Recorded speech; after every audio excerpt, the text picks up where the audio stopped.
Entré y vi a mi familia en el sofá. Mi marido, mi madre, mi hijo y mi propia hermana. ¿Qué pasa?, pregunté, temiendo lo peor.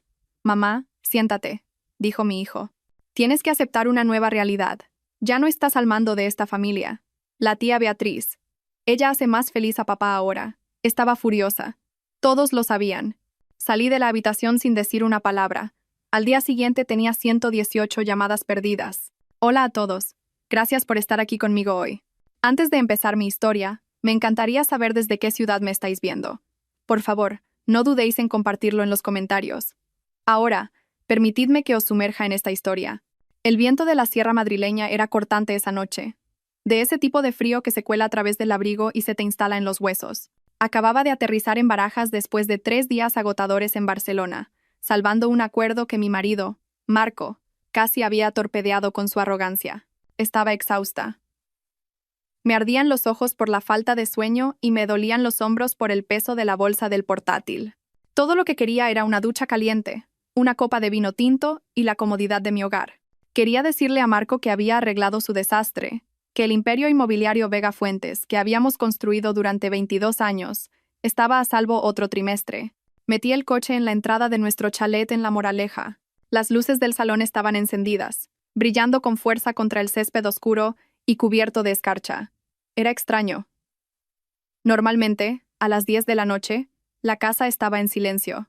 Marco estaría en su despacho y mi hijo de 21 años, Javier, estaría en su habitación jugando a videojuegos o con sus amigos. Abrí la puerta principal, dejando caer mis llaves en el cuenco de la mesa del recibidor. El silencio que me recibió no era pacífico, era denso. Se sentía cargado, como el aire antes de una tormenta. «Hola», dije en voz alta colgando mi abrigo. «Marco, Javier, estoy aquí». «Elena, estamos en el salón». La voz de mi madre llegó desde la sala de estar. Se me encogió el estómago. Mi madre, Carmen, vivía a 40 minutos. ¿Qué hacía aquí un martes por la noche? Un pánico repentino se apoderó de mí. ¿Le había pasado algo a mi hermana Beatriz? ¿Alguien estaba enfermo? Corrí hacia el salón, con el corazón martillándome en las costillas. Pero no era una emergencia médica. Era un tribunal.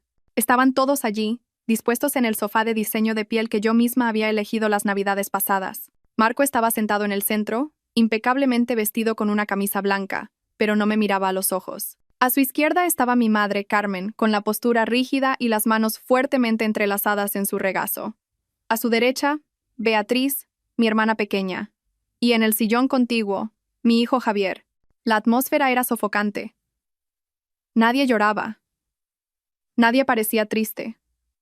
Parecían resueltos. «¿Qué está pasando?», pregunté, con la respiración entrecortada. «¿Estáis todos bien, mamá?». Di un paso adelante, pero Javier se levantó. No vino a abrazarme. Se plantó como un guardia de seguridad bloqueando una puerta. Me miró con unos ojos desprovistos de la calidez que yo había cultivado durante 2 décadas. «Mamá, siéntate», dijo Javier. Su voz era fría, más grave de lo que recordaba, despojada de todo afecto. «Tienes que escuchar y no montar un escándalo». «¿Un escándalo?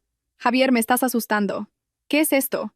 «Tienes que aceptar una nueva realidad», continuó, recitando palabras que sonaban ensayadas.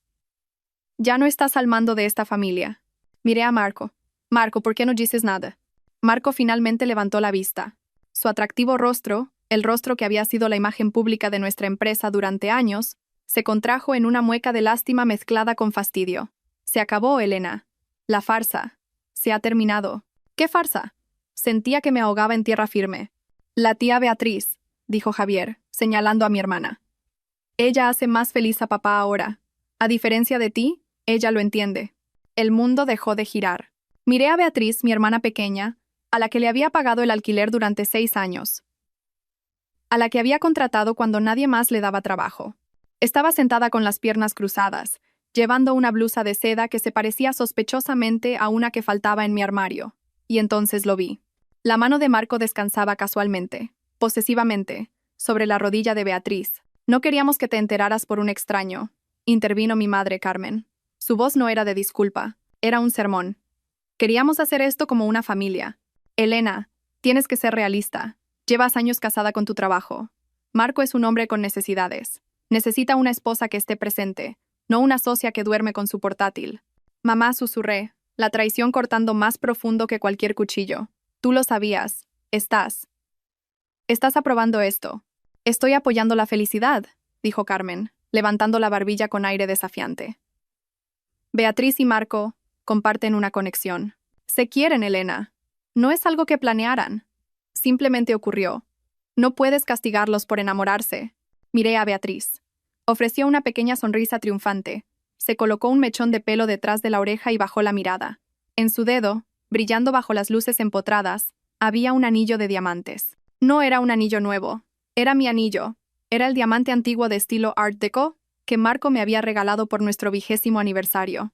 El que había desaparecido misteriosamente de mi joyero hacía 6 meses. Había puesto la casa patas arriba buscándolo, llorando durante días. Marco me había dicho que era descuidada, que probablemente lo había perdido en el gimnasio. Ese es mi anillo, dije, mi voz temblando con una rabia tan pura que sentía calor en la garganta. Le queda mejor a ella, dijo Marco, encogiéndose de hombros. Era un desperdicio en ti. Nunca llevas joyas de todos modos. Queremos que te mudes, dijo Javier, rompiendo el silencio de nuevo. Papá se queda con la casa. Yo me quedo aquí. Es mejor que te vayas. Creas demasiada tensión. Mi hijo, mi niño al que había cuidado con fiebres, cuya matrícula universitaria pagué trabajando 80 horas a la semana. Me estaba echando de la casa que yo construí. ¿Estás eligiendo esto?, le pregunté a Javier, las lágrimas finalmente escociendo en mis ojos. ¿Estás eligiendo a la mujer que se acuesta con tu padre a mis espaldas? Es tu tía, Javier. Ya no es solo mi tía, espetó Javier. Es la única que realmente me escucha. Tú solo me lanzas dinero y me dices que estudie. Papá y Beatriz, ellos me tratan como a un adulto. Los miré a los 4. Mi marido, mi hermana, mi madre, mi hijo. Los 4 pilares de mi vida. Y cada uno de ellos estaba podrido. No solo me estaban rompiendo el corazón, estaban desmantelando mi existencia con una crueldad casual que me dejó sin aliento. Sentí una oleada de náuseas, pero me la tragué. No les daría la satisfacción de verme derrumbarme. No gritaría. No suplicaría. Enderecé la espalda. Miré a Marco, clavando mis ojos en los suyos hasta que se estremeció y desvió la mirada. ¿Crees que has ganado?, dije, mi voz tranquila pero mortalmente firme. ¿Crees que puedes reescribir la historia solo porque estás aburrido y eres un egoísta? No montes una escena, Elena, dijo Beatriz, su voz empalagosamente dulce. Seamos maduros con este divorcio. ¿Divorcio? Solté una risa corta y seca. Oh, no tienes ni idea de lo que se avecina. No nos amenaces, espetó Marco, recuperando su arrogancia. Ya he hablado con los abogados. Estás fuera. El acuerdo prenupcial, los estatutos de la empresa, lo tengo todo cubierto. Sal por esa puerta, Elena. Si te quedas, haré que la seguridad te saque de mi propiedad. ¿Tu propiedad? Miré alrededor de la habitación. Yo elegí cada azulejo de esta casa. Pagué por cada ladrillo y ahora estás invadiendo una propiedad privada, dijo Javier. Eso fue todo. La ruptura final. Miré a mi hijo por última vez, memorizando el rostro del extraño en que se había convertido. De acuerdo, dije. Me di la vuelta. No me quité el abrigo. No recogí mis llaves del cuenco. Tenía mi juego de repuesto en el bolsillo. Caminé hacia la puerta. ¿A dónde vas?, gritó Carmen, una ansiedad repentina en su voz. Elena, tenemos que discutir el acuerdo. Marco tiene una oferta generosa si firmas esta noche. No respondí. Abrí la pesada puerta de roble y salí a la gélida noche madrileña. El viento me golpeó la cara, secando las lágrimas antes de que pudieran caer. Me subí a mi coche, el motor cobrando vida en el silencio de la entrada. Al dar marcha atrás, los vi a través de la ventana. Ya estaban sirviendo cava. Estaban celebrando mi eliminación. Conduje hacia la oscuridad, mis manos agarrando el volante con tanta fuerza que mis nudillos se pusieron blancos. No sabía a dónde iba, pero sabía una cosa con certeza. La Elena que conocían, la felpudo, la proveedora, la que todo lo arreglaba, había muerto en ese salón, y la mujer que se alejaba era alguien a quien deberían temer, y mucho. Si estás escuchando esto, y estás tan furioso como yo en ese momento, por favor, dale al botón de me gusta y comenta con el número 1 abajo. Hazme saber que estás conmigo. Vuestro apoyo me dice que no estoy sola en esta lucha. Comenta 1 ahora porque, creedme, lo que hicieron después hace que esta traición parezca solo el calentamiento. Conduje durante 1 hora, las luces de la ciudad de Madrid difuminándose en estelas rojas y doradas a través de mi parabrisas. Mi mente era una tormenta caótica de imágenes. La sonrisita de Beatriz, el anillo en su dedo, la mirada fría de Javier. Pero bajo el shock, un instinto primario se estaba activando. Supervivencia. Necesitaba gasolina.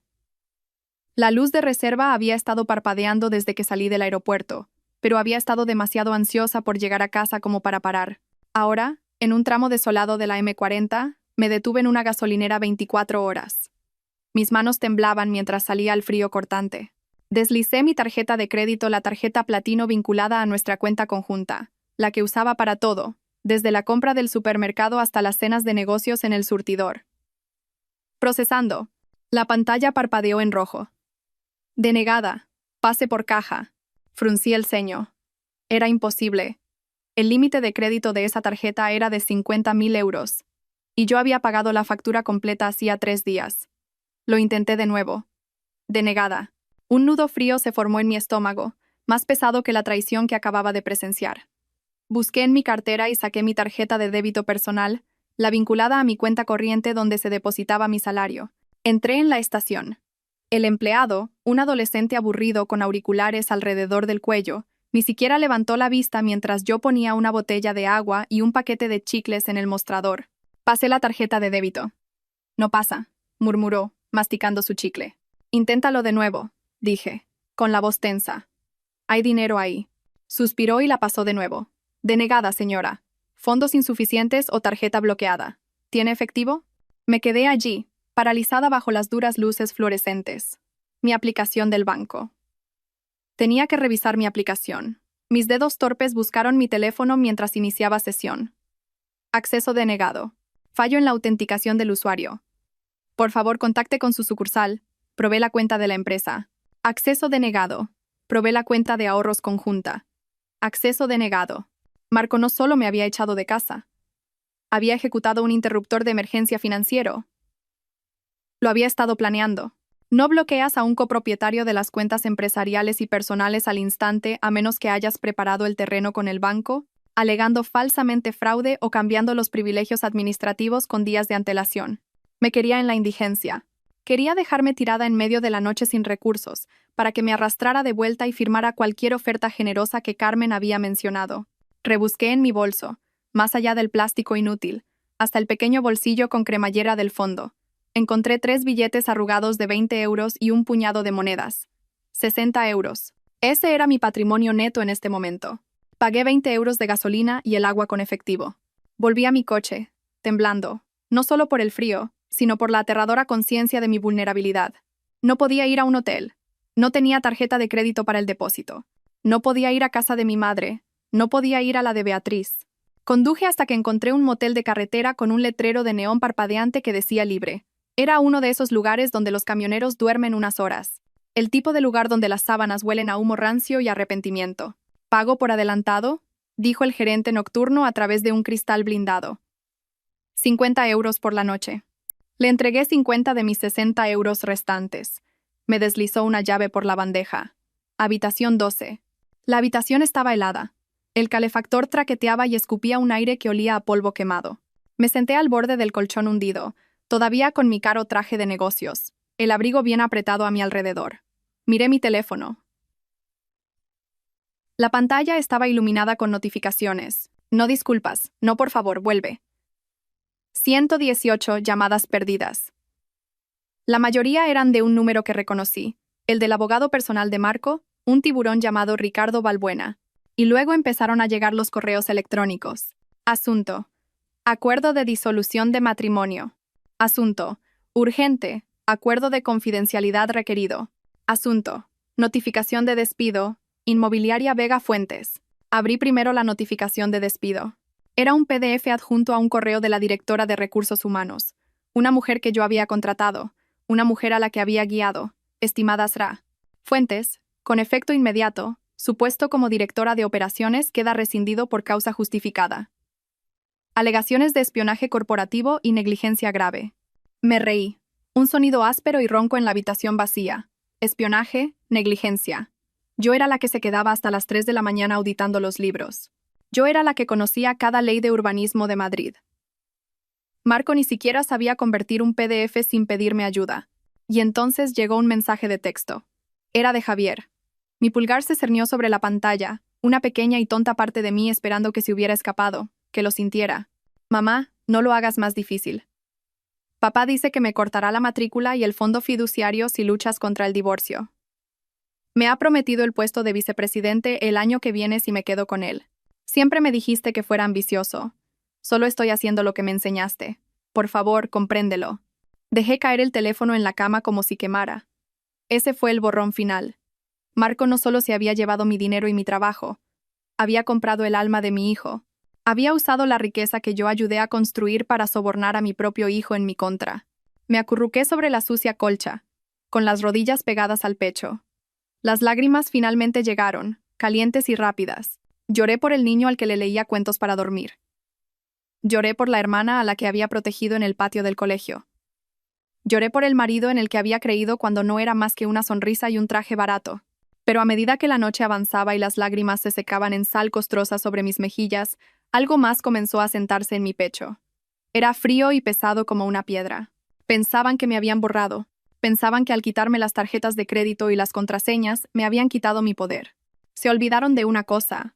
Se olvidaron de quién construyó el castillo en el que estaban sentados. Se olvidaron de quién diseñó los sistemas de seguridad, quién redactó los contratos y quién sabía dónde estaban enterrados los cadáveres. Marco pensaba que Inmobiliaria Vega Fuentes funcionaba con su encanto. Estaba a punto de aprender que funcionaba con mi cerebro. Y aunque él podría haber robado las llaves de la puerta principal, se había olvidado de que el arquitecto siempre deja una puerta trasera. Me quedé mirando la mancha de humedad en el techo, esperando que saliera el sol. Ya no era Elena la esposa. No era Elena la madre. Era Elena la arquitecta. Y estaba a punto de derribar toda la casa. Dormir fue imposible en esa habitación de motel. El ruido del tráfico de la autopista era un zumbido constante, pero era el ruido en mi cabeza el que me mantenía despierta. Los recuerdos, afilados y dentados, se repetían en bucle. Para entender por qué estaba tumbada en un colchón sucio con 10 euros en el bolsillo, tenía que retroceder.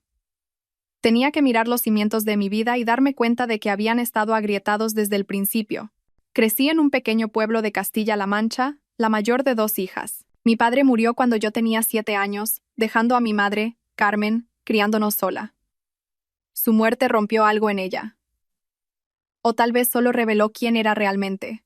Era una mujer que necesitaba ser adorada, ser el centro de atención, y proyectaba esa necesidad en sus hijas, o más bien, en una de ellas. Beatriz nació hermosa, incluso de bebé, tenía rizos dorados y grandes ojos azules que hacían que los extraños se detuvieran en la calle.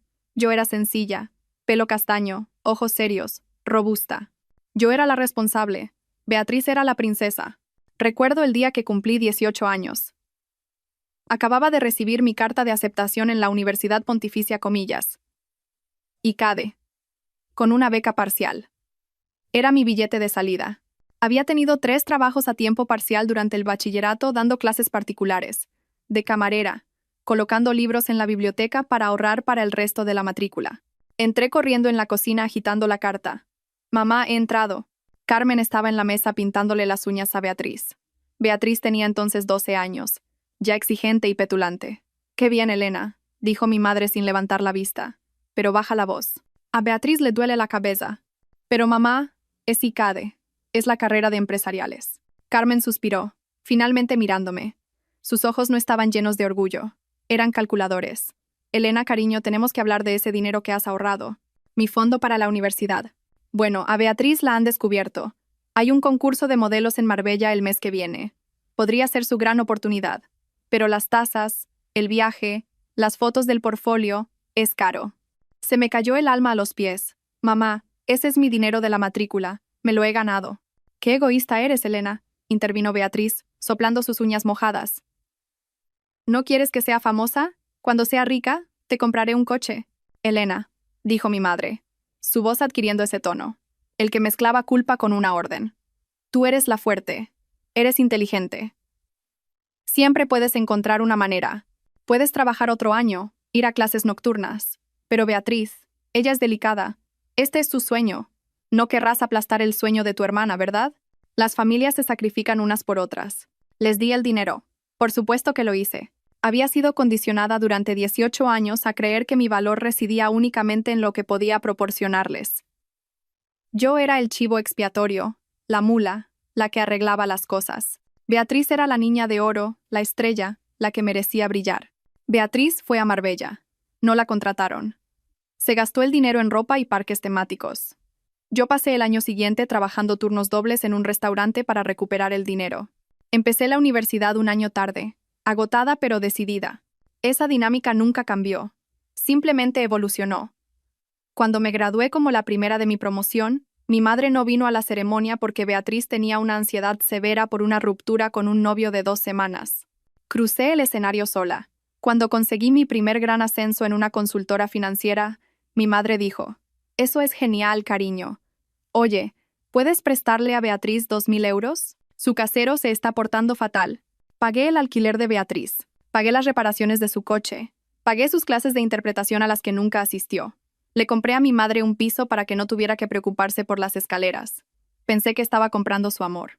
Pensé que si simplemente daba lo suficiente, trabajaba lo suficiente, arreglaba suficientes problemas, finalmente me mirarían como miraban a Beatriz. Pensé que un día mi madre me miraría a la cara y diría: «Estoy tan orgullosa de ti, Elena.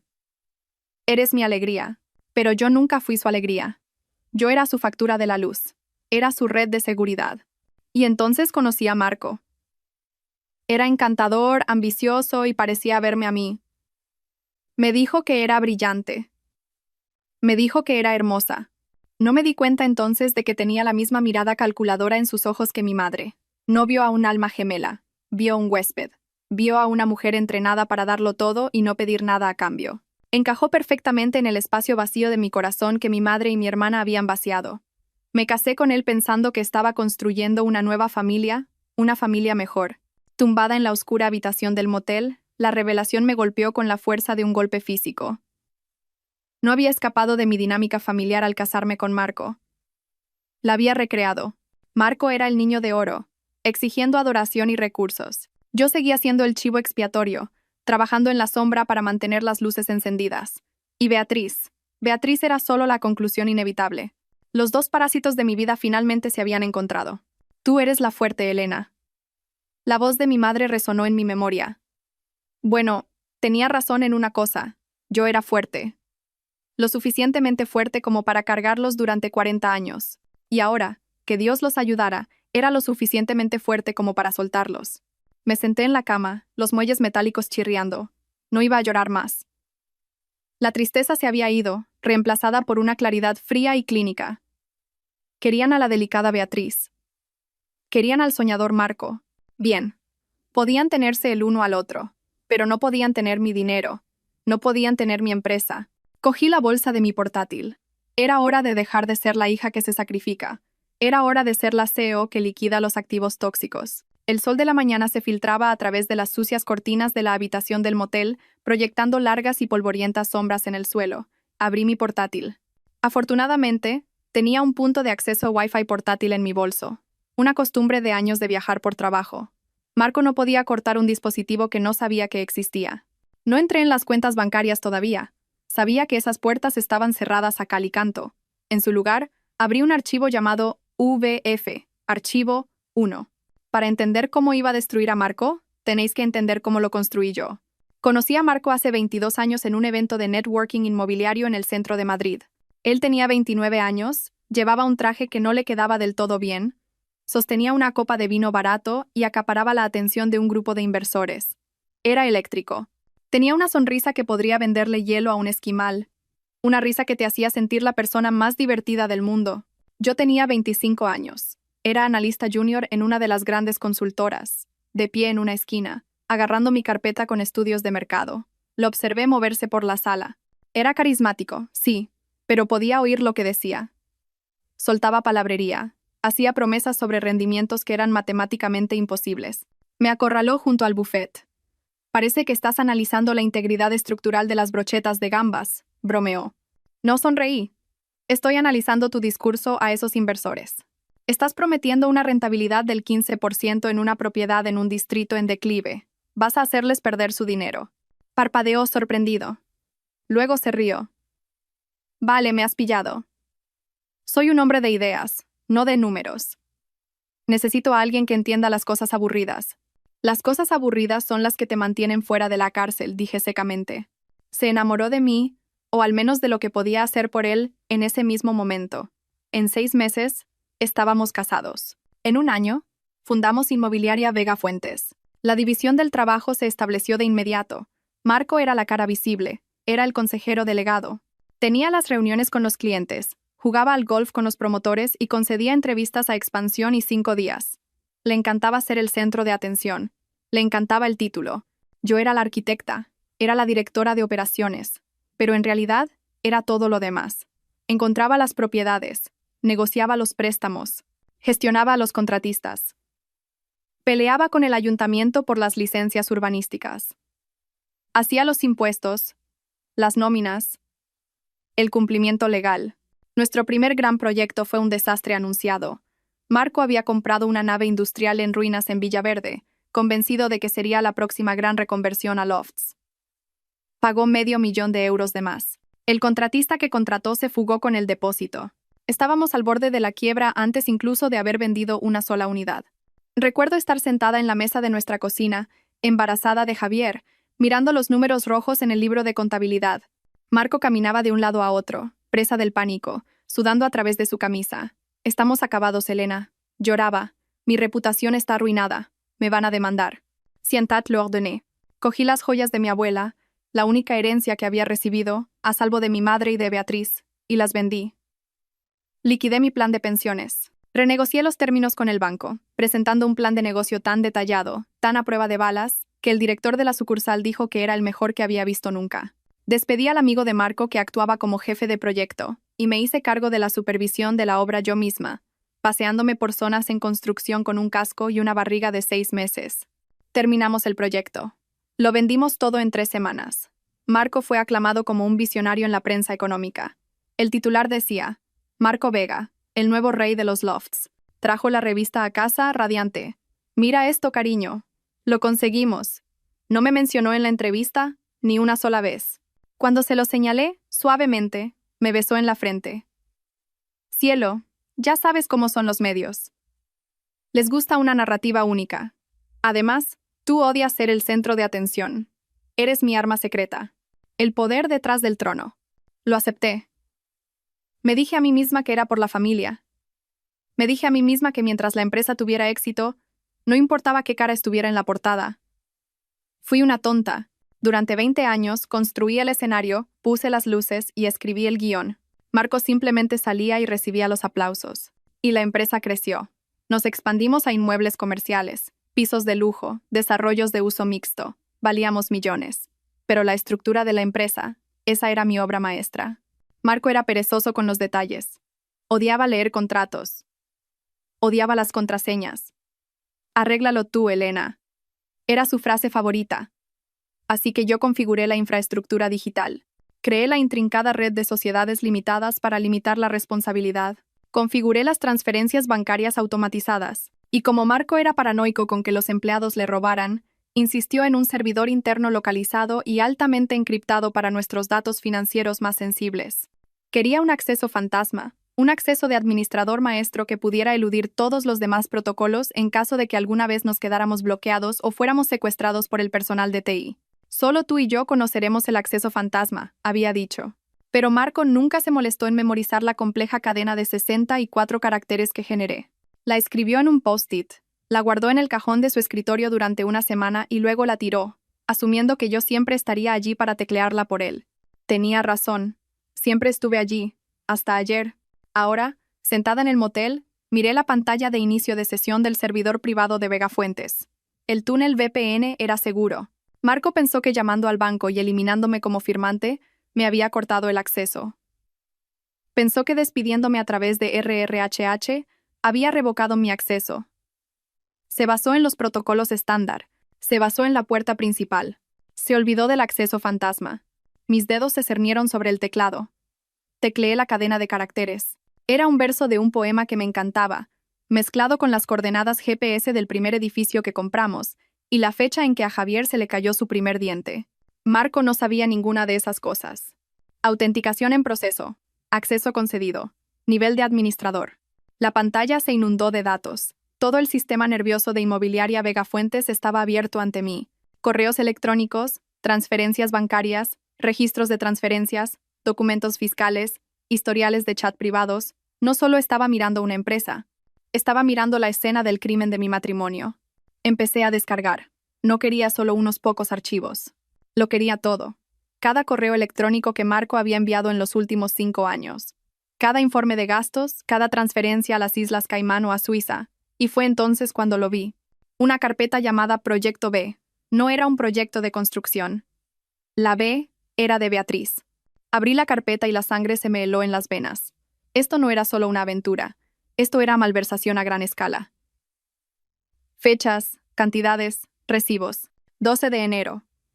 Transferencia de 50. 0 euros a Consultoría Miller, S.L., el apellido de soltera de Beatriz. 14 de febrero. 12.000 euros en Cartier. 1 de marzo. 4.500 euros de alquiler mensual de una suite de lujo en el Hotel Palace. Había estado manteniendo a Beatriz como a una concubina con el dinero de la empresa durante 3 años. Pero era aún más profundo. Vi transferencias a una empresa fantasma que no reconocí, Inversiones Orión, S.L. El firmante de Orión no era Marco, era Beatriz, y los activos que se transferían a Orión no eran solo efectivo, eran escrituras. Marco estaba transfiriendo lentamente los títulos de nuestras propiedades más valiosas y libres de cargas a una empresa propiedad de mi hermana. Estaba vaciando Inmobiliaria Vega Fuentes, preparándose para dejarme con el cascarón vacío mientras él y Beatriz se iban con los activos. Me sentí enferma. Esto no era solo reemplazarme como esposa. Esto era un robo a gran escala, pero mientras me desplazaba por los documentos, una fría sonrisa asomó a mis labios. Marco era un actor, no un arquitecto. No entendía el papeleo que estaba firmando. En su arrogancia, y en la codicia de Beatriz, habían cometido errores de aficionado, chapuceros. Habían falsificado mi firma en las transferencias de escrituras. Podía verlo en los PDF, una torpe copia digital de mi firma de un documento diferente. Y en el acuerdo de operaciones de Inversiones Orión, Beatriz había puesto su dirección permanente. Era mi dirección, la casa que yo pagué. Los tenía pillados, pero no podía atacar todavía. Si iba a la policía ahora, Marco alegaría que fue un error administrativo, pagaría una multa y me enterraría en litigios durante años. Él tenía dinero para abogados caros. Yo tenía 10 euros. No, necesitaba dejar que se ahorcaran solos. Necesitaba que se sintieran seguros. Necesitaba que pensaran que estaba derrotada, arruinada y escondida en un agujero. Cerré el portátil. Tenía los planos de su destrucción. Ahora solo necesitaba construir la trampa. La evidencia digital del Proyecto B ardía en mi mente, obligándome a recordar exactamente cómo Beatriz se había infiltrado en mi santuario. Comenzó hace 5 años, una época en la que Inmobiliaria Vega Fuentes estaba en auge y mi guardia estaba baja. Beatriz acababa de pasar por su tercer divorcio. Su exmarido, un mecánico decente llamado David, la había dejado porque se negaba a trabajar y se gastaba su sueldo en bolsos de diseño que no podía permitirse. Apareció en mi puerta con 2 maletas y una historia lacrimógena que habría ganado un Goya. Era un maltratador, Elena, lloró, arrojándose a mis brazos. Más tarde supe que maltratador significaba que le había cortado la tarjeta de crédito. No tengo a dónde ir. Mamá dijo que tú me ayudarías. Carmen me llamó 10 minutos después. Elena, tienes esa casa tan grande con todas esas habitaciones de invitados vacías. Deja que tu hermana se quede unas semanas. Solo necesita recuperarse. La familia ayuda a la familia. Acepté. Siempre aceptaba. Unas semanas se convirtieron en 6 meses. Beatriz se pasaba el día junto a mi piscina, bebiendo mi vino y criticando a mis jardineros. Marco, en ese momento, parecía molesto por su presencia. Es una vaga, Elena. Se quejaba. Trata nuestra casa como un hotel. Yo la defendía. Está de duelo, Marco. Dale tiempo. Luego vino la petición. Necesito un trabajo, anunció Beatriz una noche en la cena. Estoy aburrida. Quiero trabajar para vosotros. Casi me atraganto. Beatriz, dirigimos una empresa inmobiliaria comercial. Es de alta presión. ¿Qué habilidades tienes para esto? Soy buena con la gente, insistió. Puedo ser. No sé. Relaciones con clientes.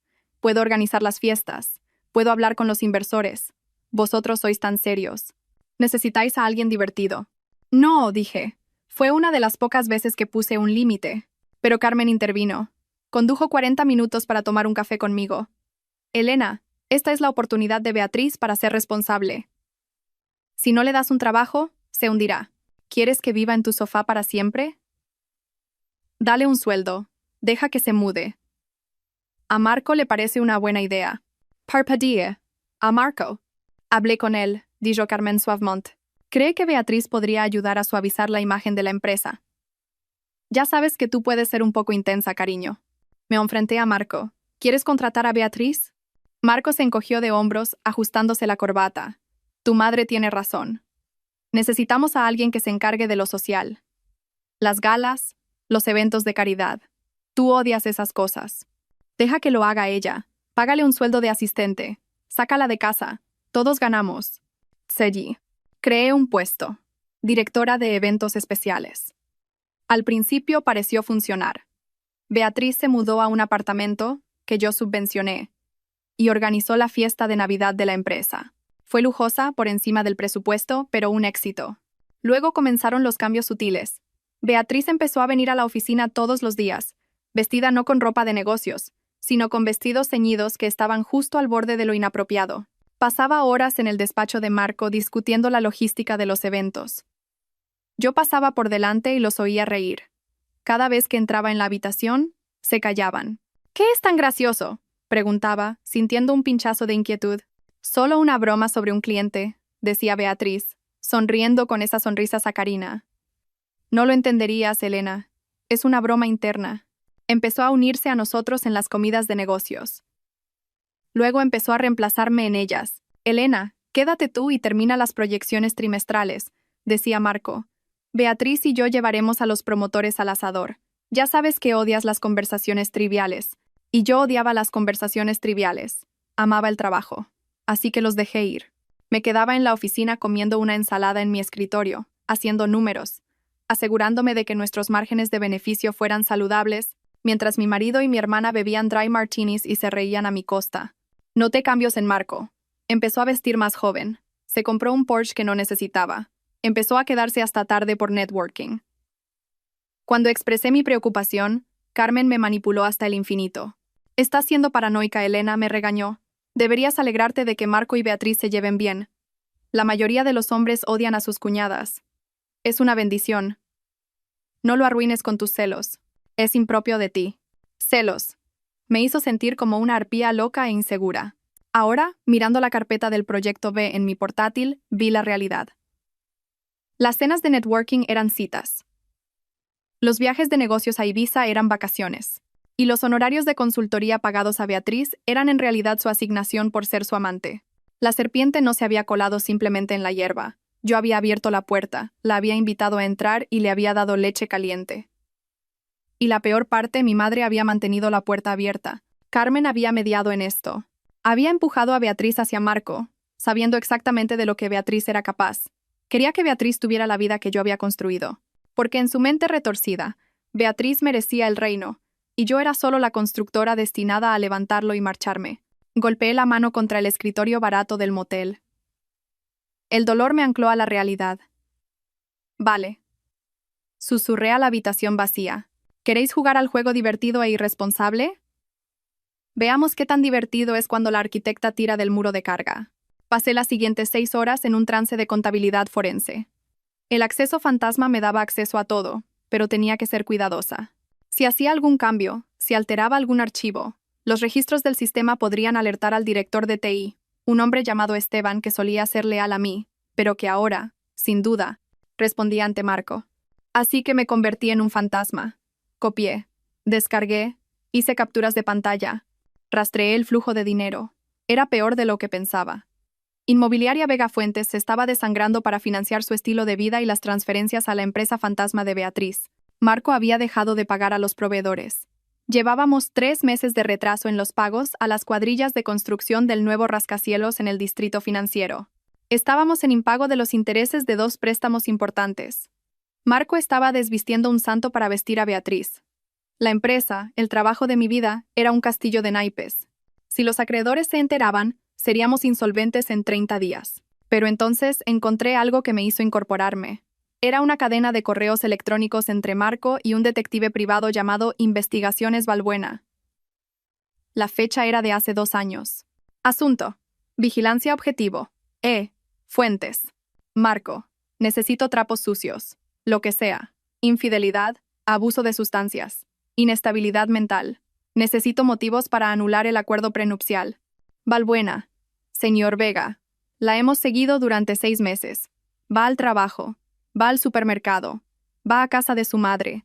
Trabaja hasta tarde. No hay trapos sucios. La mujer es una santa. Marco. Busca más a fondo o invéntate algo. No puedo permitirme darle la mitad. Se me cortó la respiración. 2 años. Llevaba 2 años planeando deshacerse de mí, pero no encontraba la manera de hacerlo sin perder dinero. Y luego, un correo más reciente, fechado hace una semana.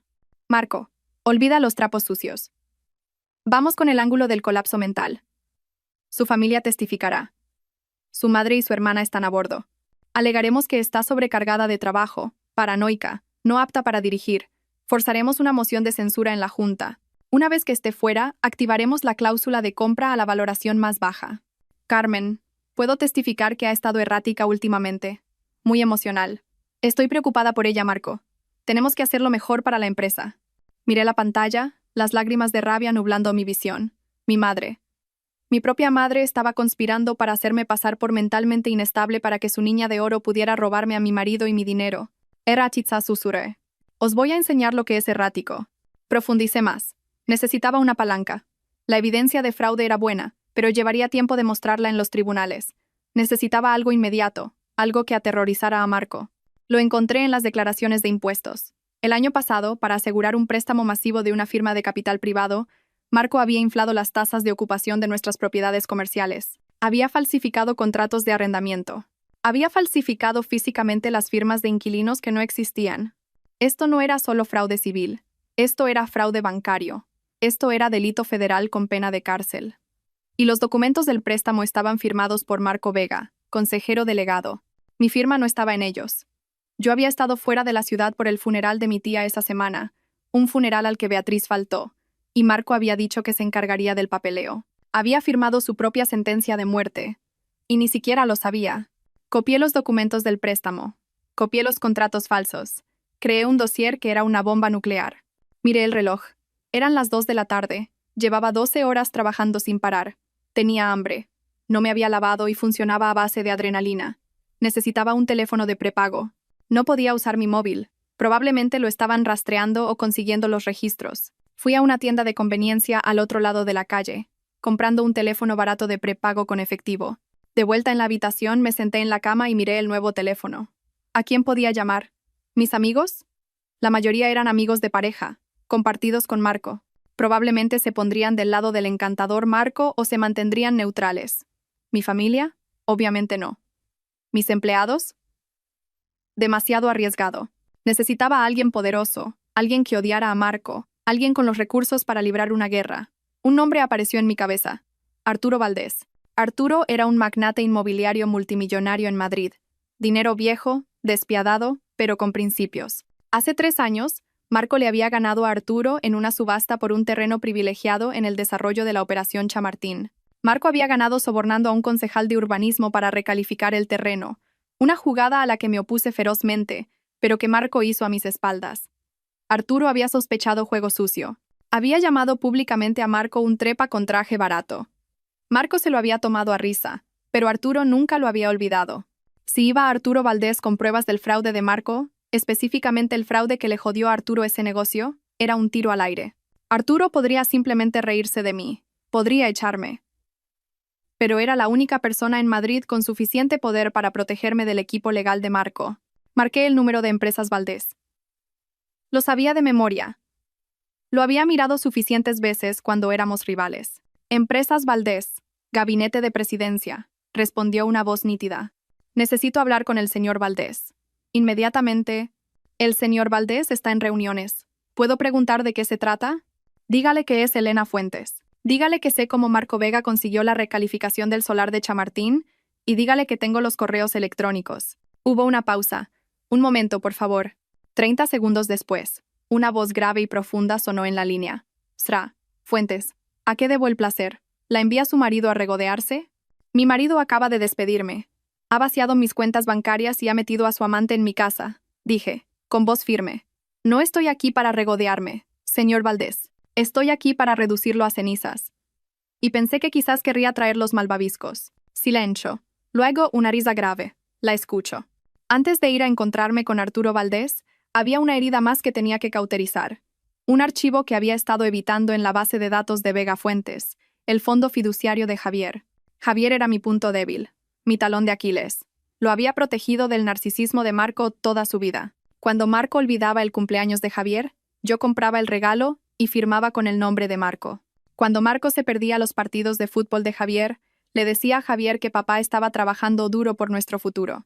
Lo había criado para que creyera que su padre era un héroe, encubriendo la realidad de que su padre era un egoísta negligente. Ahora me daba cuenta de que ese fue mi mayor error. Había protegido a Javier de la verdad, y al hacerlo, había permitido que Marco comprara su lealtad con mentiras. Abrí los documentos del fondo fiduciario. Marco había modificado recientemente los términos. Originalmente, el fondo se pagaría a los 25 años, condicionado a la graduación universitaria. Los nuevos términos, fechados hace 2 semanas. Acceso inmediato a una disposición de 200.000 euros en efectivo, transferencia del título de propiedad del Porsche 911 de 2023. Y la correspondencia adjunta. Javier. Papá. Mamá se va a poner como una fiera si dejo la carrera el próximo semestre. Marco. Mamá no va a estar al mando mucho más tiempo, Javi. Ella te trata como a un niño. Yo te trato como a un hombre. ¿Quieres el coche? ¿Quieres el dinero? Solo tienes que apoyarme cuando llegue el momento.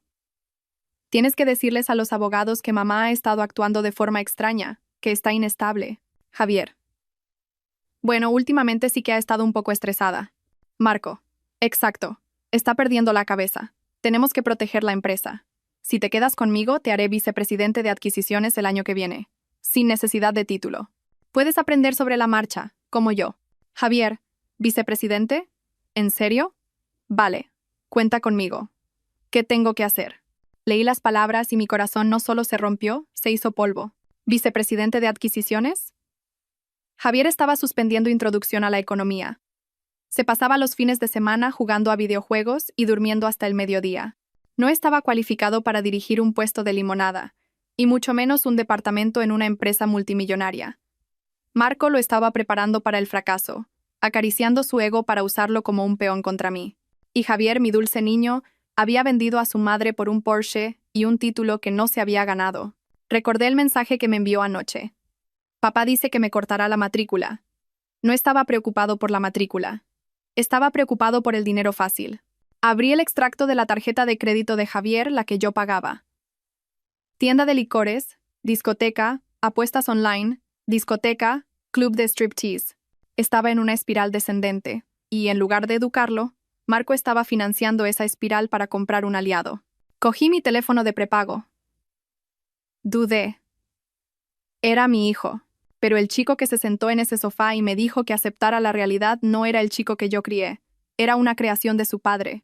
Si continuaba amortiguando su caída, lo perdería para siempre en el mundo de corrupción y superficialidad de Marco. La única forma de salvarlo de verdad, era dejarlo estrellarse. Escribí un mensaje de texto. No lo envié todavía. Solo lo escribí mirando el cursor. Javier, he visto los correos. He visto el coche. Elegiste el camino fácil. Pero el camino fácil es una trampa. Cuando tu padre termine de usarte, te descartará igual que a mí. Te quiero lo suficiente como para dejarte aprender esto por las malas. Buena suerte, señor vicepresidente. Guardé el borrador. Me sequé los ojos. Navegué hasta el sistema de nóminas. Eliminé a Javier de la nómina de becario en la que había estado durante 3 años a pesar de no haber pisado nunca la oficina. No podía tocar el fondo fiduciario. Marco lo controlaba ahora. Pero podía tocar el seguro de salud. Javier estaba en mi póliza. La póliza que yo pagaba personalmente. Eliminar dependiente. Javier Vega. Motivo. Ya no es estudiante a tiempo completo. Era mezquino. Era pequeño. Pero era la primera vez en 21 años que no le arreglaba algo. Mi teléfono vibró. Era la dirección para la reunión con Arturo Valdés. En 1 hora. El Casino de Madrid, Salón Biblioteca. Venga sola. Cerré el portátil. Fui al baño y me eché agua fría en la cara. Intenté arreglarme el pelo. Mi traje estaba arrugado, pero lo sacudí. Me puse una capa de pintalabios, mi armadura. Me miré en el espejo. La mujer que me devolvía la mirada parecía cansada. Sí, pero parecía peligrosa. Parecía una madre que había perdido a sus cachorros y no tenía nada que perder. ¿Quieres inestabilidad, Marco? le dije a mi reflejo. Te voy a enseñar lo que es un terremoto. Entré en el casino de Madrid con el mismo traje arrugado con el que había huido de mi casa, llevando una bolsa de portátil que contenía pruebas suficientes para enviar a mi marido a la cárcel de Soto del Real. El portero me miró con escepticismo. Este lugar olía a dinero viejo, a puros y a caoba, un mundo que Arturo Valdés gobernaba. Lo encontré en la sala de la biblioteca, sentado en un sillón de cuero leyendo el Financial Times. Tenía 65 años, pelo plateado y ojos como pedernal pulido. No se levantó cuando me acerqué. «Sra», Fuentes dijo, doblando su periódico. «Tiene un aspecto terrible». «Me siento terrible», admití, hundiéndome en la silla frente a él. «Pero mi cerebro funciona perfectamente». «Mencionó el acuerdo de Chamartín», dijo Arturo, yendo al grano. Dijo que tenía pruebas. Abrí mi portátil. No perdí el tiempo en cortesías. Saqué el dossier que había compilado en la habitación del motel. Giré la pantalla hacia él. Hace 3 años, Marco le ganó el solar de Chamartín. Usted sospechaba que sobornó al concejal de urbanismo, Francisco Miller. Tenía razón. Arturo se inclinó hacia adelante, sus ojos entrecerrándose. «Aquí está la transferencia bancaria», dije, señalando la pantalla. 50.000 euros a una empresa fantasma llamada Gestiones Miller. Y aquí están los correos electrónicos entre Marco y Miller discutiendo la tasa de recalificación acelerada. Marco fue un chapucero. Usó su correo personal para el contacto inicial. Arturo examinó los documentos. Su expresión no cambió, pero el aire a su alrededor pareció volverse más frío. «¿Por qué me enseña esto ahora?» «Usted era la directora de operaciones. Se benefició de este acuerdo». «No lo sabía», dije. Mi voz firme. Marco llevaba una contabilidad paralela. La encontré anoche después de que me echara de mi casa, congelara mis cuentas y metiera a mi hermana en mi cama. Arturo levantó la vista, un destello de sorpresa cruzando su rostro. ¿Su hermana? Y mi madre los está animando, añadí, una risa amarga escapándose de mis labios. Es una reunión familiar en toda regla, y yo soy la única no invitada. Tomé aire. Señor Valdés, no he venido a cotillar, he venido a hacer un trato. Marco está tratando de destruirme. Ha falsificado mi firma en préstamos fraudulentos. Está malversando fondos de la empresa. Va a dejar Inmobiliaria Vega Fuentes como un cráter humeante. ¿Y quiere que la salve?, preguntó Arturo levantando una ceja. No, quiero que me ayude a enterrarlo. Y a cambio, le daré la propiedad de Chamartín. Arturo hizo una pausa. Continúe. Marco está sobreendeudado, tiene poco efectivo. Está a punto de impagar los préstamos de construcción. Si usted interviene ahora como un inversor caballero blanco, ofreciendo un préstamo puente para salvar el proyecto, lo aceptará. Está desesperado. Y, en el contrato de préstamo, incluimos una cláusula de garantía. Si incumple, cosa que hará porque yo conozco los números reales, usted se queda con los activos, específicamente, la escritura de Chamartín. Arturo me miró fijamente durante un largo momento. El silencio se alargó, denso y tenso. Luego, una lenta sonrisa se extendió por su rostro. No era una sonrisa cálida. Era la sonrisa de un depredador reconociendo a otro depredador. «Es usted vengativa, ¿verdad?», dijo Arturo suavemente. «Soy eficiente», corregí. «Marco piensa que soy una esposa despechada que va a llorar en un rincón. No se da cuenta de que yo soy la que escribió su plan de negocio». Arturo cerró mi portátil y lo empujó hacia mí. «Me gusta usted, Elena. Tiene agallas. Marco siempre me pareció un pavo real, todo plumas, nada de vuelo. Pero usted es un halcón». Sacó su teléfono. «Voy a llamar a mi asesor personal. Es el mejor abogado litigante de Madrid. La representará en el divorcio. Pro bono. Considérelo una inversión en nuestra nueva asociación». «Gracias», susurré, el alivio inundándome. «Y Elena», añadió Arturo con los ojos duros, «no me decepcione. Si hacemos esto, lo destruimos por completo, sin piedad, sin aceptarlo de vuelta cuando llore». «No estará llorando», dije, pensando en la sonrisita de Marco cuando me quitó el anillo. «Estará gritando». Arturo asintió. «Bien. Ahora, consigámosle una habitación de hotel que no cobre por horas. No se puede planear una guerra si no se ha dormido». Esa noche, dormí en una suite del Hotel Palace, pagada por Empresas Valdés. Tomé un largo baño, restregando la suciedad del motel de mi piel. Mientras yacía entre las sábanas limpias y frescas, sentí un cambio profundo dentro de mí. Durante 20 años, había sido la que arreglaba las cosas. Había suavizado los errores de Marco, limpiado sus desastres, hecho que pareciera bueno. Había sido el pegamento invisible que lo mantenía todo unido. Ahora iba a ser el disolvente. Iba a disolver todo lo que él creía que poseía. Cogí mi teléfono de prepago y le envié a Arturo un mensaje de una sola palabra. Lista. 3 días después, la trampa estaba preparada. El abogado de Arturo, un hombre aterradoramente tranquilo llamado David Cuesta, había redactado el acuerdo de divorcio. Era una obra maestra de la distracción legal. En la superficie, parecía una rendición total. La propuesta. Marco se queda con la casa familiar. Marco se queda con la propiedad total de Inmobiliaria Vega Fuentes. Elena recibe una suma única de 500.000 euros, una fracción de lo que me correspondía. Elena renuncia a toda reclamación de futura pensión compensatoria.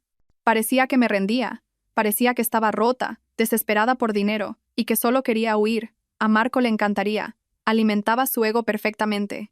Pero enterrada en lo profundo del documento de 60 páginas, en la sección 14, subsección C, párrafo 4, estaba la cláusula píldora venenosa. En el caso de que se descubra que cualquiera de las partes de este acuerdo ha participado en actividades delictivas no reveladas, fraude o malversación durante el matrimonio, o sea condenada por un delito grave dentro de los 24 meses posteriores a la firma, este acuerdo en su totalidad quedará nulo y sin efecto. En tal caso, todos los activos, incluyendo el 100% de las acciones de la empresa y los bienes inmuebles, revertirán a la parte no infractora en concepto de daños punitivos. Marco nunca leía la letra pequeña. Pagaba a abogados para que lo hicieran. Pero su abogado, Ricardo Balbuena, era perezoso. Lo sabía porque yo solía pagar sus facturas. Balbuena hojeaba los contratos. Buscaba los grandes números, la liquidación, la pensión. No buscaría una cláusula de reversión específica enterrada en un texto genérico sobre responsabilidad. Me reuní con Marco y su abogado en el despacho de Balbuena. No llevaba maquillaje. Llevaba un suéter viejo. Mantuve la cabeza baja, mirando al suelo. Necesitaba vender la imagen de la mujer derrotada. Marco entró como si fuera el dueño del mundo. Llevaba un traje italiano nuevo y olía a colonia cara, probablemente un regalo de Beatriz. Vaya, mira quién ha salido de su agujero. Se burló Marco al sentarse. Espero que estés lista para firmar, Elena. Beatriz y yo tenemos que encargar las invitaciones de boda. Solo dame el cheque, dije, con voz temblorosa. Solo quiero irme, Marco. No puedo. No puedo luchar más contra ti. Marco se rió, mirando a Balbuena. ¿Ves? Te dije que se rendiría. No tiene estómago para esto. Balbuena deslizó los papeles sobre la mesa. ¿Acuerdo estándar, Elena? Te vas con 500.000 y borrón y cuenta nueva. Solo firma aquí, aquí y aquí. Cogí el bolígrafo. Mi mano temblaba, en parte actuando, en parte pura adrenalina. ¿Y Javier? Pregunté suavemente. Javier se queda conmigo, dijo Marco, reclinándose en su silla.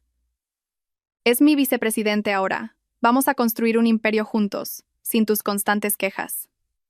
Sentí un dolor agudo en el pecho, pero me lo tragué. Vale, cuídalo. Firma los malditos papeles, Elena. Firmé. Puse mi nombre en la línea que aparentemente me despojaba de 20 años de trabajo duro. Luego firmó Marco. Lo hizo con una floritura, una gran y arrogante M. Hecho, dijo Balbuena cerrando la carpeta. El cheque será transferido a tu cuenta mañana. Marco se levantó y se abotonó la chaqueta. Me miró con una sonrisita que me dio escalofríos. ¿Sabes, Elena? Deberías agradecérmelo. Siempre has sido demasiado estirada para esta vida. Vete a vivir a una granja o algo así. Búscate un buen bibliotecario. Adiós, Marco, susurré. Mientras caminaba hacia el ascensor, oía a Marco reírse con Balbuena. Ha sido más fácil de lo que pensaba.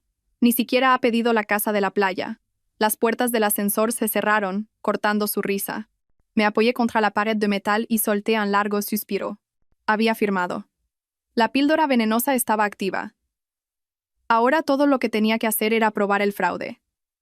Y ya tenía las pruebas. Solo necesitaba el escenario adecuado para presentarlas. ¿Y qué mejor escenario que la boda? Marco y Beatriz habían anunciado la fecha. Era en 3 semanas. Una boda apresurada, la llamaron. Querían ser legitimados antes de la temporada de galas de primavera. 3 semanas. Ese era mi plazo. Salí del edificio y me subí al coche con chofer de Arturo. ¿Ha firmado?, preguntó Arturo desde el asiento trasero. Ha firmado, dije, una sonrisa genuina finalmente abriéndose paso. Cree que ha comprado mi silencio por 500.000 euros. Acaba de firmar la entrega de toda su vida. Arturo me sirvió un vaso de agua con gas. Por la arquitecta. Por la demolición, respondí. Las siguientes 3 semanas fueron un ejercicio de masoquismo. Tuve que permanecer invisible mientras Marco y Beatriz exhibían su victoria por todo Madrid. Alquilé un pequeño apartamento discreto en la zona norte usando mi apellido de soltera. Pasé mis días con los contables forenses de Arturo construyendo el caso. Estábamos convirtiendo los datos brutos que había robado en un mazo legal. Cada noche me torturaba revisando las redes sociales. El Instagram de Beatriz era un vómito de lujo. Foto de un nuevo Mercedes descapotable. Mi futuro maridito me mima. Bendecida, nuevos comienzos. Foto de mi comedor redecorado con un hortera papel pintado dorado. Fuera lo viejo, bienvenido el glamour. Por fin haciendo de esta casa un hogar. Eso dolió, verla borrar mi toque del hogar que yo construí. Pero las publicaciones más dolorosas vinieron de mi madre. Carmen publicó una foto de los tres Marco, Beatriz, y ella brindando con copas de champán en una cena de menú degustación. Pie de foto, por fin, una familia que sabe disfrutar de la vida. Tan orgullosa de mi hermosa hija Beatriz y mi maravilloso yerno Marco. El amor verdadero siempre gana. Amor verdadero. Había vendido a su hija mayor por un asiento en una mesa elegante. Y Javier. Javier guardaba silencio en las redes sociales, pero yo veía las alertas de las tarjetas de crédito en las cuentas secundarias que aún monitoreaba, las que Marco aún no había encontrado. Bodega El Tío Pepe, 400 euros. Discoteca Capital, 1.200 euros. Fianzas judiciales, 500 euros. Mi hijo estaba en caída libre. Marco no lo estaba educando, lo estaba consintiendo. Quería correr a salvarlo, pero Arturo me detuvo. «¿No puedes salvar a alguien que no quiere ser salvado, Elena?», me dijo Arturo suavemente. Él eligió su bando. Deja que vea cómo es realmente ese bando cuando se apaguen las luces. Sabía que tenía razón, pero se sentía como cortar un miembro. Mientras tanto, la empresa se pudría por dentro. Mis espías, Sara en contabilidad y Jaime en gestión de proyectos, me daban actualizaciones diarias. «Marco no ha estado en la oficina más allá de las 2 p.m. en semanas», me escribió Sara. «Está dejando que Beatriz planee el cambio de imagen de la empresa. Quiere cambiar el logo a rosa y dorado». Rosa y dorado, Elena. Para una empresa inmobiliaria comercial. «Los contratistas amenazan con abandonar la obra del solar de Highland», informó Jaime. «Marco les dijo que el cheque está en camino». «No lo está. Usó el dinero de la construcción para pagar el lugar de la boda». «Dejad que arda», les dije. «Solo documentadlo todo. Guardad cada correo electrónico donde os diga que retraséis los pagos». La boda iba a ser en el Hotel Westin Palace, en el Gran Salón. Era el lugar más caro de la ciudad. Beatriz había invitado a 300 personas, inversores, políticos, celebridades locales. Querían cimentar su estatus como la nueva pareja de poder de Madrid. Querían una audiencia.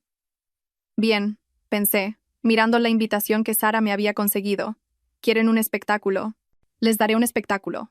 2 días antes de la boda, recibí una última pieza de palanca. Vino de una fuente inesperada. Sonó mi teléfono. Número desconocido. «Hola, Elena. Soy David». «¿David, el exmarido de Beatriz?» «El mecánico, al que ella había desangrado». «David», dije, sorprendida. «¿Cómo estás?» Estoy bien. Mira, me enteré de lo que pasó, de lo que te hicieron. Es asqueroso». «Lo es». Asentí. «Tengo algo», dijo David, bajando la voz. «Cuando Beatriz me dejó, se dejó una caja de papeles en el garaje. Iba a quemarlos, pero los revisé anoche. Elena, tiene tarjetas de crédito a tu nombre de hace 3 años. La sangre se me heló». «¿Qué?» «Las abrió cuando se estaba quedando contigo. Interceptaba el correo. Las agotó y luego escondió los extractos. Pero encontré las cartas de las agencias de cobro. Y encontré una carta de Marco». «¿De Marco?» «Sí, él pagó una de las tarjetas. La carta dice: he cubierto esta. Ve, pero tienes que tener más cuidado. Si Elena ve esto en su informe de crédito, estamos muertos los dos. Sigue con el plan. 2 años más y nos lo llevamos todo». 2 años más. La línea de tiempo encajaba perfectamente. Marco había estado conspirando con mi hermana para robar mi identidad y mi dinero, mientras yo le daba de comer y le daba un trabajo. «David», dije, mi voz temblando, «¿puedes traerme esa caja?» «Estoy en camino», dijo. Cuando David me entregó esa caja, sentí que la última cerradura encajaba. Esto no era solo fraude, era una conspiración. Predatoria, calculada y malvada. Miré la carta escrita a mano por Marco. 2 años más y nos lo llevamos todo. Guardé la carta en mi caja fuerte. «Gracias, David», dije. «¿Dales caña, Elena?», dijo, con una sombría sonrisa. «Oh, pienso hacerlo», respondí. «Pienso darles el infierno entero». El día antes de la boda, hice algo peligroso. Fui a ver a Javier. Sabía que no debía. Arturo me lo desaconsejó. Pero yo era madre primero y exesposa vengativa segundo. Necesitaba darle una última oportunidad para bajarse del barco que se hundía. Esperé fuera de su nuevo ático, el que Marco había comprado con fondos de la empresa. A las 11 de la mañana Javier salió tambaleándose, con aspecto de resaca. Llevaba gafas de sol de diseño y una sudadera que costaba más que mi primer coche. Javier lo llamé. Dio un respingo girándose. Cuando me vio, su rostro se endureció. «Mamá, ¿qué haces aquí? ¿Me estás acosando ahora?» «No te estoy acosando. Estoy tratando de salvarte. No necesito que me salven», escupió, caminando hacia su porche. «Me va genial. Papá acaba de ponerme a cargo de la cartera de la zona sur». «Javier, escúchame», dije, interponiéndome en su camino. «Tu padre te está mintiendo. La empresa está en bancarrota. Está robando dinero para pagar este estilo de vida. Te está usando como escudo. Cuando vengan los federales, y van a venir, tu nombre está en los documentos». Javier se rió. Fue un sonido hueco y frágil. «Solo estás celosa. Estás celosa porque papá está ganando y tú eres. Eres una don nadie. Estás viviendo en algún tugurio, ¿verdad?» «Papá me lo dijo.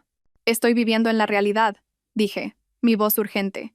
«Javier, por favor, no vayas a la boda mañana. Simplemente di que estás enfermo. Vete con tus amigos. Simplemente no estés allí, de pie junto a él cuando suceda». «¿Cuando suceda qué?», desafió. «¿Vas a arruinarla? ¿Vas a montar una escena? Dios, eres patética, mamá». «Papá dijo que intentarías arruinarlo». Me llamó patética. Sentí que la ira subía, pero la reprimí. «Javier, mírame. Yo te crié. Te conozco. Tú no eres esta persona. Eres amable. Eres inteligente. No eres un ladrón». «No soy un ladrón», gritó, su cara enrojeciendo. «Soy un hombre de negocios, como papá». «Papá es un fraude», le grité de vuelta. «Y Beatriz es un parásito. Y si te quedas con ellos, te hundirás con ellos». Javier me fulminó con la mirada. Luego sacó su teléfono. «Voy a llamar a seguridad. Aléjate de mí». Se subió a su coche y aceleró el motor agresivamente. Mientras salía derrapando del aparcamiento, bajó la ventanilla y gritó. «No vengas mañana, mamá. Nadie te quiere allí. Eres el pasado». Lo vi alejarse, mi corazón rompiéndose de nuevo. Pero esta vez la ruptura fue más limpia. Lo había intentado. Le había tendido la mano. Él la había apartado de un manotazo. Ahora estaba por su cuenta. Conduje de vuelta a mi apartamento. Arturo me estaba esperando con los preparativos finales. «¿Cómo ha ido?», preguntó, aunque claramente sabía la respuesta por mi cara. «Se ha ido», dije rotundamente. «Le han lavado el cerebro por completo».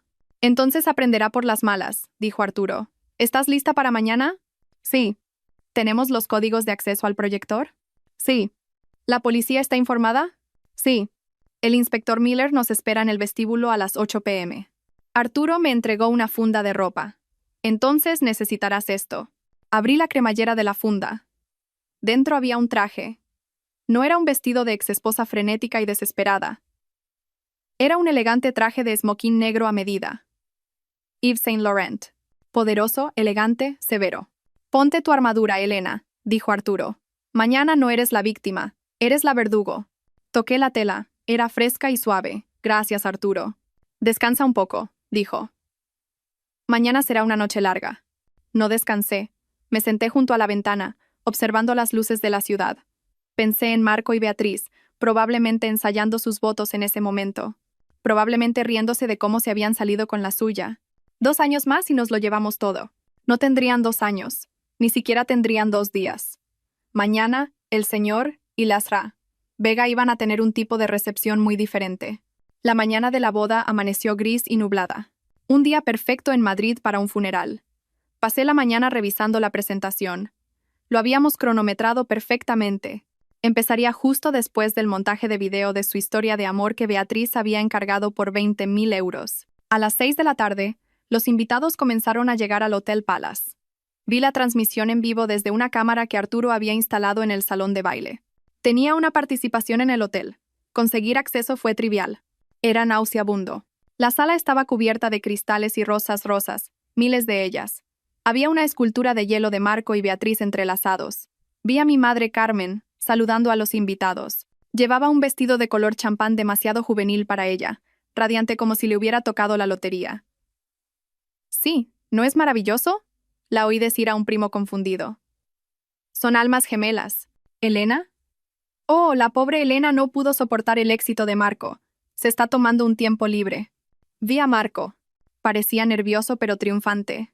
Estaba dando la mano, dando palmaditas en la espalda, interpretando el papel del rey benévolo. Y Beatriz. Entró con un vestido de pronovias hecho a medida, cubierta de diamantes. Diamantes que mi empresa pagó. Estaba guapísima. Tenía que admitirlo. Guapísima y podrida. La ceremonia comenzó. Los escuché intercambiar votos. Prometo ser tu compañero en todas las cosas, dijo Marco, mirando profundamente a los ojos de Beatriz. Prometo apoyar tus sueños y pasar mi vida haciéndote feliz, arrulló Beatriz. Yo estaba sentada en la suite del hotel de arriba sorbiendo un café solo. Mentiras, susurré. Cada palabra es una mentira. ¿Estamos listos?, preguntó Arturo consultando su reloj. La señal está en vivo, confirmó el técnico. En cuanto dé la orden, secuestramos la transmisión. Todavía no, dije. Espera los brindis. Espera a que todos estén sentados y mirando las pantallas. La recepción comenzó. El cava fluía. Marco se levantó para dar un discurso. Quiero agradecer a todos por estar aquí, tronó, sosteniendo la mano de Beatriz. Este ha sido un largo viaje. Un viaje para encontrar la verdadera felicidad. A veces tienes que tomar decisiones difíciles para encontrar tu verdadero destino. La multitud aplaudió educadamente, aunque vi algunas miradas incómodas. Todos conocían el escándalo. Simplemente no les importaba mientras la barra libre fuera de primera. ¿Y a mi nueva esposa, Beatriz?, continuó Marco. Eres mi musa, mi roca, mi todo. Mi teléfono vibró. Era la señal. Ahora, dije. Abajo, en el salón de baile, las luces se atenuaron para el montaje de video. Una música sentimental comenzó a sonar. Fotos de Marco y Beatriz en yates, en París, en la playa, aparecieron en las enormes pantallas detrás de la mesa principal. La multitud suspiraba. Me levanté y me alicé la chaqueta del smoking. Salí de la suite y me dirigí al ascensor. «Hora del espectáculo», dijo Arturo caminando a mi lado. Dentro del ascensor, vi los números bajar. 10. 9. 8. Mi corazón ya no latía deprisa. Latía lento y pesado, como un tambor de guerra. Las puertas del ascensor se abrieron en el nivel del vestíbulo. El inspector Miller y 2 agentes uniformados estaban esperando. «Sra. Fuentes», preguntó el inspector. «¿Sí? Tenemos la orden judicial. Estamos listos cuando usted lo esté». «Deme 5 minutos», dije. «Quiero que lo vean antes de que les pongan las esposas». «Entendido». Caminé hacia las puertas del salón de baile. Los guardias de seguridad contratados por Marco para mantenerme fuera dieron un paso adelante.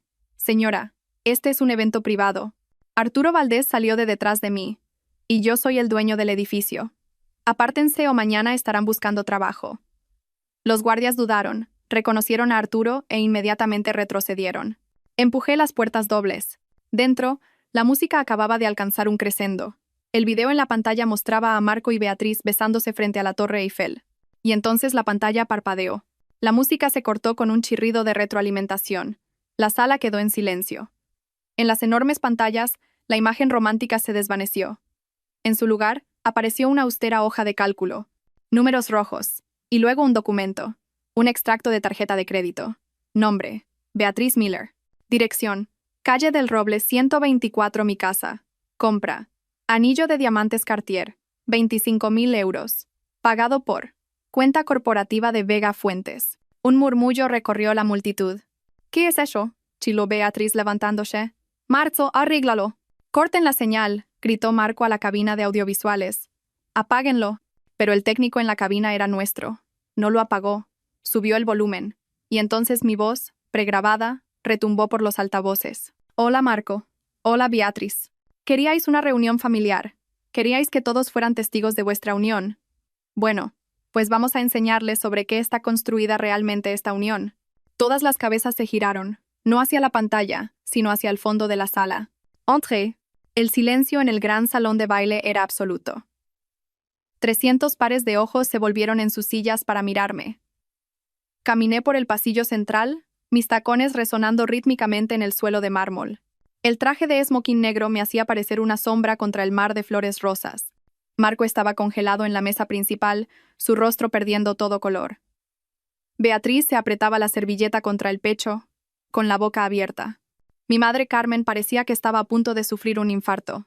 Elena, susurró Marco, el micrófono recogiendo su voz temblorosa. ¿Qué estás haciendo? No me detuve hasta que llegué al centro de la pista de baile, directamente frente a la mesa principal. Los miré, las personas que habían sido mi mundo, ahora solo figuras pequeñas y asustadas en un escenario. Estoy aquí para hacer un brindis, dije, mi voz proyectándose claramente sin necesidad de micrófono. Sostuve un mando a distancia. Lo apreté. La pantalla detrás de ellos cambió de nuevo. Esta vez, era la cadena de correos electrónicos entre Marco y el detective privado. Marco, busca más a fondo, o invéntate algo. No puedo permitirme darle la mitad. La multitud ahogó un grito. Vi a inversores, hombres a los que Marco respetaba, hombres que necesitaba, inclinándose, susurrando furiosamente. «¡Apágalo!», gritó Marco abalanzándose hacia la cabina del DJ. «¡Seguridad! ¡Sáquenla de aquí!». «Siéntate, Marco». La voz de Arturo Valdés retumbó desde la entrada. «A menos que quieras añadir agresión a tu lista de delitos».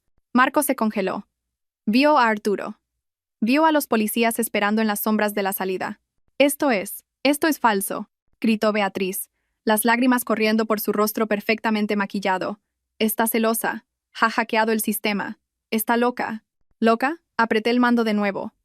Apareció un nuevo documento. La solicitud de préstamo falsificada para el proyecto de Chamartín. La que tenía mi firma torpemente pegada. ¿La falsificación documental es de locos, Beatriz?, pregunté con calma. ¿El fraude bancario es de locos? Porque esos son años de cárcel. ¿Y adivina qué nombre aparece en las empresas fantasma que reciben los fondos robados? Apreté de nuevo. Inversiones Orión. Propietaria, Beatriz Miller. La señalé. Tú no eres solo una amante. Eres una mula.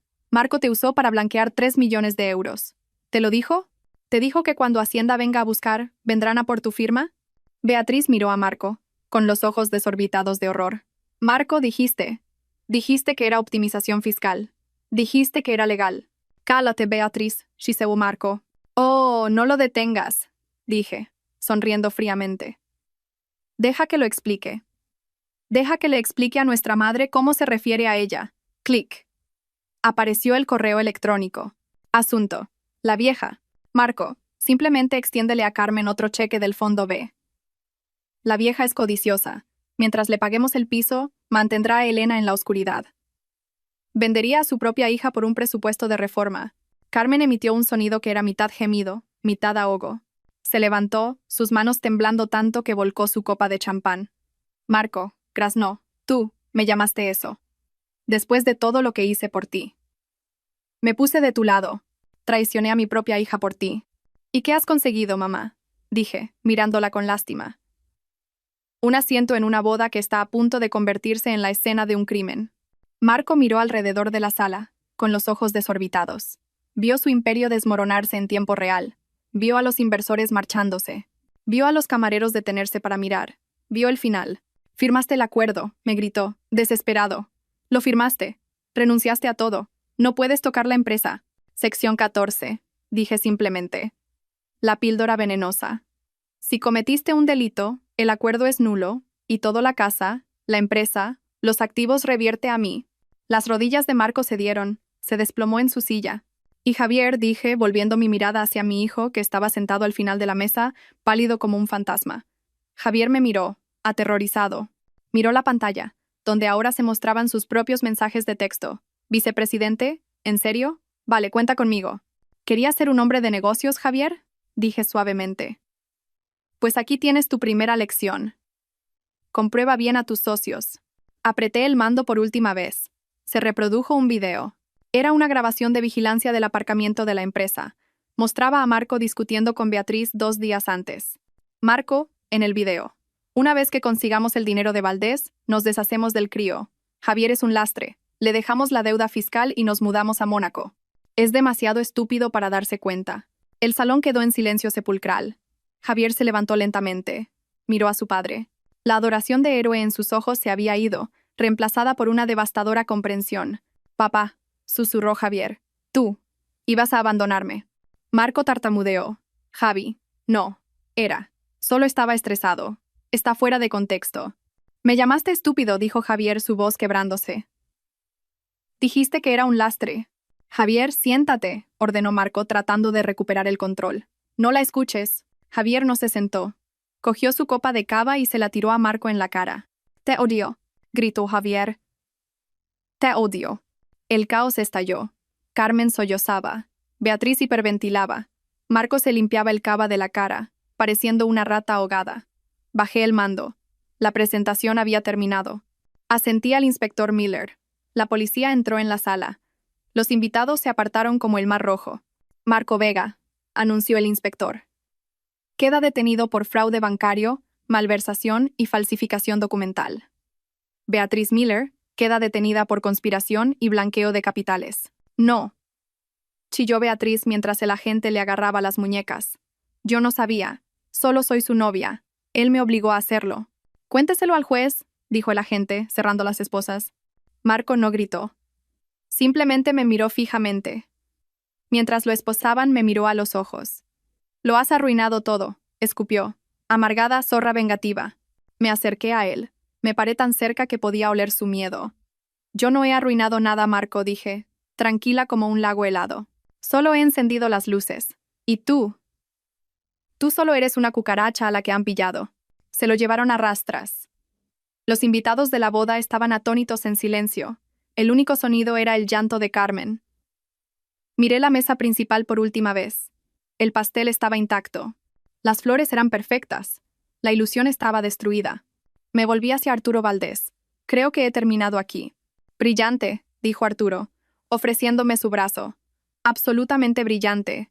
Mientras salíamos, no miré hacia atrás a mi madre llorando ni a mi hijo devastado. Todavía no. Ellos habían hecho su cama. Esa noche tenían que dormir en ella. Los días siguientes a la boda fueron un circo mediático. El Mundo publicó la historia en primera plana. Blues nupciales. Magnate inmobiliario detenido en el altar. No di entrevistas. Dejé que las pruebas hablaran por sí solas. Volví a mi casa 3 días después. La policía la había despejado como escena del crimen. Fue extraño volver a entrar en las habitaciones que yo había diseñado. Las cosas de Beatriz estaban por todas partes. Ropa hortera, revistas baratas, botellas de vino medio vacías. Contraté a un equipo de limpieza. Tiradlo todo, les dije. Todo lo que no sea mío. Quemad las sábanas. Cambiad los colchones. Quería fregar su ADN de mi vida. A Marco se le denegó la fianza. El juez lo consideró un riesgo de fuga debido al plan de Mónaco grabado en video. Estaba en la cárcel de Soto del Real, cambiando sus trajes italianos por un mono naranja. Beatriz pagó la fianza, pagada por mi madre, que había liquidado sus ahorros de jubilación para sacar a su bebé. Pero Beatriz no era libre. Se enfrentaba a 5 o 10 años. Su cara estaba por todo Internet como la cazafortunas camino de la cárcel. Entré en las oficinas de Vega Fuentes, ahora exclusivamente mías. Los empleados me recibieron con una mezcla de miedo y alivio. Vamos a cambiar el nombre de la empresa, anuncié en la primera reunión general. Vega Fuentes ha muerto. Bienvenidos a Inmobiliaria Fénix. Aplaudieron. Sabían quién firmaba los cheques. Una semana después, mi madre vino a verme. Parecía 10 años mayor. Tenía el pelo descuidado, los ojos rojos. Se quedó en mi porche, temblando. Elena, dijo su voz temblorosa. Carmen, dije bloqueando la puerta. No la llame mamá. ¿Puedo entrar? Hace mucho frío. Puedes decir lo que tengas que decir desde ahí. Se estremeció. Elena, por favor, sé razonable. Beatriz está aterrorizada. Es solo una niña. No sabía lo que hacía. Marco la manipuló. Beatriz tiene 40 años, dije fríamente. Sabía que se acostaba con mi marido.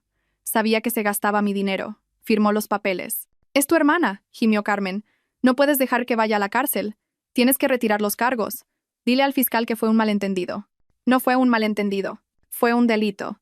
Si haces esto, siseó Carmen, su pena convirtiéndose en el veneno familiar, no eres hija mía. Estás destruyendo a esta familia. Me reí. Fue un sonido ligero, libre. Carmen, tú destruiste esta familia hace 20 años cuando decidiste que Beatriz era la princesa y yo la sirvienta. No has venido a disculparte. Has venido a pedirme que lo arregle de nuevo. ¿Quieres que sea el chivo expiatorio una última vez para que Beatriz pueda salir libre? Es delicada. Es una delincuente. ¿Y tú? Eres una cómplice. Vi los cheques que te extendió Marco. Honorarios de consultoría. Aceptaste dinero para ayudarles a manipularme. Carmen palideció. No voy a presentar cargos contra ti, Carmen, dije. No porque te quiera, sino porque no quiero la vergüenza de ver a mi madre en una foto policial. Pero estás muerta para mí. No me llames. No vengas aquí. Si necesitas dinero, pídeselo a Beatriz. Ah, espera. Está en la ruina. Le cerré la puerta en la cara. Vi en la cámara de seguridad cómo se quedaba allí, golpeando la puerta, gritando mi nombre. Luego, con los hombros caídos, se alejó. Dolió. Por supuesto que dolió. Pero fue el dolor de sacar una astilla. Agudo. Luego, alivio. Luego estaba Javier. No había llamado. No había venido. Sabía que estaba durmiendo en el sofá de un amigo porque las autoridades habían confiscado el ático y el Porsche. Esperé. Sabía que tenía que venir a mí en sus propios términos. 2 semanas después, apareció en mi oficina. Tenía un aspecto terrible. Había perdido peso. Llevaba vaqueros viejos y una camiseta. Sin gafas de sol. Sin actitud. «¿Mamá?», preguntó desde la puerta. Levanté la vista de mi escritorio. «Hola, Javier». Entró y se sentó en la silla frente a mí. Se miró las manos. «Lo siento», susurró. «Lo sé, tía. Fui estúpido». Él. Me hizo sentir importante. Me dijo que era mejor que la universidad. Me dijo que tú me estabas frenando. Y le creíste porque era más fácil que trabajar, dije, suave pero firme. Sí, admitió, las lágrimas goteando sobre sus vaqueros. Vi el video. Me llamó un lastre. Iba a abandonarme. Él. No tengo nada, mamá. Se llevaron el coche. No tengo dinero. Necesito ayuda. Miré a mi hijo. Quería abrazarlo. Quería extenderle un cheque y arreglarlo todo. Pero ahora yo era la arquitecta, y no se construye una estructura fuerte sobre cimientos agrietados. Te quiero, Javier, dije, pero no voy a darte dinero. Levantó la vista, aterrorizado. Pero, ¿dónde voy a vivir? No lo sé. Eso tienes que resolverlo tú. Mamá, por favor. Este es el trato, dije, deslizando un papel sobre el escritorio. Esto es una solicitud de préstamo para estudiantes, y esto es una solicitud de empleo para el Departamento de Correspondencia de Inmobiliaria Phoenix. Salario mínimo. Empiezas desde abajo. Terminas la carrera por la noche. ¿El departamento de correspondencia?, preguntó, sorprendido. Tómalo o déjalo. Si quieres ser un hombre, Javier, te lo ganas. Marco te dio cosas para comprarte. Yo te ofrezco nada para que puedas construirte a ti mismo. Miró los papeles. Me miró a mí. Vio la resolución en mis ojos. Lentamente, extendió la mano y cogió el bolígrafo. Vale, dijo, su voz temblando. Acepto el trabajo. Bien, dije. Preséntate a Sara en RRH. Te dará una tarjeta de identificación. No llegues tarde. Se levantó. ¿Me miró? Me miró de verdad por primera vez en años. Das mucho miedo, mamá, dijo, con un atisbo de admiración en su voz. Lo sé, sonreí. Ahora, a trabajar. El juicio fue corto. Las pruebas eran abrumadoras. Marco Vega se declaró culpable para evitar una sentencia de 20 años. Le cayeron 8 años en una prisión federal, más restitución. Parecía gris y derrotado en la sala del tribunal. No me miró ni una vez. Beatriz aceptó un acuerdo con la fiscalía. 3 años de prisión por fraude. Sollozó cuando el mazo cayó. Miró a Carmen en la galería gritando, «Mamá, haz algo». Pero Carmen no podía hacer nada. Carmen vivía en un estudio, subsistiendo con la seguridad social, habiendo perdido su asignación y su orgullo. Yo me senté en la última fila, con mi traje negro. Vi cómo se hacía justicia. No sentí alegría. Sentí paz. El balance por fin estaba corregido. Epílogo. 1 año después, estaba en mi oficina en la planta 40, con vistas a la Castellana. El letrero de Inmobiliaria Phoenix en la pared detrás de mí era de un elegante plateado y azul, sin rastro de rosa. La empresa prosperaba. Acabábamos de cerrar el acuerdo de Chamartín con Arturo Valdés. Iba a ser un desarrollo de uso mixto, condominios de lujo, pero también viviendas de protección oficial y un centro comunitario. Mi teléfono vibró. Javier. Hola, mamá. Acabo de terminar mi examen final de economía. Creo que lo he bordado. Además, el equipo de correspondencia mejoró la eficiencia de clasificación en un 15% esta semana. ¿Me subes el sueldo? Sonreí. No te pases, pero la cena corre de mi cuenta esta noche. A las 7. Javier, Ali estará. Estaba trabajando duro. Estaba cansado, sin un duro, y era humilde. Y nunca había estado más orgullosa de él. Se estaba convirtiendo en el hombre que sabía que podía ser, no en la caricatura que su padre intentó moldear. Llamaron a mi puerta. Adelante. Arturo Valdés entró con una botella de champán. Por el primer aniversario, dijo, del día en que quemaste el circo. Parece que ha pasado una vida entera, dije, aceptando la copa. ¿Sabes? Dijo Arturo, apoyándose en mi escritorio. Marco me envió una carta desde la cárcel. Quiere saber si le compraré sus acciones de las antiguas empresas fantasma. Necesita dinero para el economato. ¿Qué le dijiste? Le dije que solo hago negocios con la CEO. Y la CEO está ocupada construyendo un imperio. Chocamos las copas. Miré el horizonte de la ciudad. Había perdido un marido. Había perdido una hermana. Había perdido una madre. Pero me había encontrado a mí misma. Ya no era el chivo expiatorio. No era la que arreglaba las cosas. No era la esposa invisible. Era Elena Fuentes, la arquitecta. Y mi vida, por fin, era verdaderamente mía. Gracias por escuchar mi historia. No ha sido fácil revivirla, pero si mi viaje puede ayudar a una sola persona a enfrentarse a la gente tóxica en su vida, entonces ha valido la pena. La familia no siempre es la sangre. La familia son las personas que te respetan, que te valoran y que están a tu lado cuando llega la tormenta. Si te aferras a alguien solo porque es familia, pero te está haciendo daño, déjalo ir. Eres lo suficientemente fuerte como para construir algo nuevo. Si te ha gustado esta historia y quieres ver más justicia servida, por favor, pulsa el botón de me gusta. Realmente ayuda a que el canal crezca. Y suscríbete para no perderte la próxima historia. Y dime en los comentarios, ¿alguna vez has tenido que cortar con un miembro tóxico de tu familia? ¿Cómo encontraste la fuerza? Leo cada uno de los comentarios y me encantaría escuchar tu historia. Hasta la próxima, mantente fuerte, sé inteligente y nunca dejes que nadie te quite las llaves de tu castillo.